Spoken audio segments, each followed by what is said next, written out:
This photo was posted on the interweb last week. It's taken at a donut shop in New York City. It is a little fuzzy, but the gist of what it's trying to tell customers still comes through. If you want a hot and sweet and chocolatey beverage and you are coming to this fine establishment because you want them to make it hot and sweet and chocolatey for you on your behalf, then very, very soon you are only going to be allowed to get it in small and medium. If you want it in a size bigger than small or medium, you are going to need to add your own sugar on your own and your own flavoring too. Thanks and sorry about that. Now, the rules are a little bit different for cold drinks, which is confusing, so we're not going to actually get into that. But that this sign exists is because of New York City Mayor Michael Bloomberg, whose administration last year passed new regulations limiting the sales of certain large sugary drinks, but not all large sugary drinks, at some establishments around the city. But again, not all establishments around the city. Now, all of that wiggle room, here, not there, this but not that, a hot medium but not a cold medium, it is a big reason why those new rules will not be going into effect tomorrow as planned.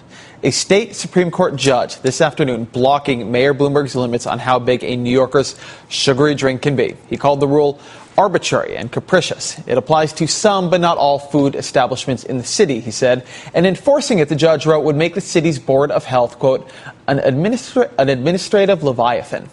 So for now, New York, soda's as big as you want. You can have buckets of soda, at least until we know the outcome of the Bloomberg administration's repeal of that ruling. And yes, in New York City, it is called soda, which brings us to tonight's Chart Imitates Life. As we were trying to understand this afternoon's ruling on sugary drinks, which is a lot easier than understanding the regulations Mayor Bloomberg wants to impose on the afternoon coffee order, we came across this fabulous map of the U.S. It is one man's attempt to plot if soda is called pop or it is called soda where you live.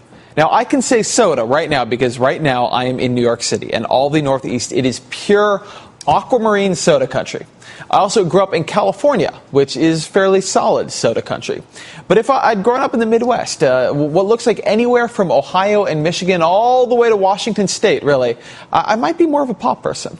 While the South is solidly Coke country, that's whether you're drinking a brand name Coca-Cola or not. If it's fizzy and if it's got flavoring in it, it's Coke. It can be grape if you want it to be still Coke.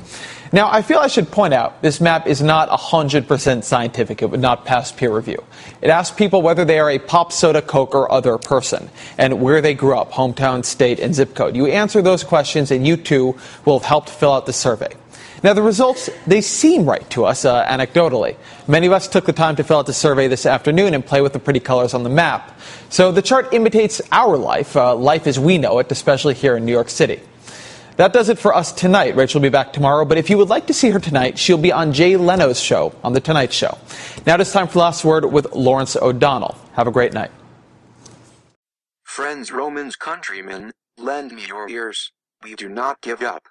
Expect surprises. Subscribe.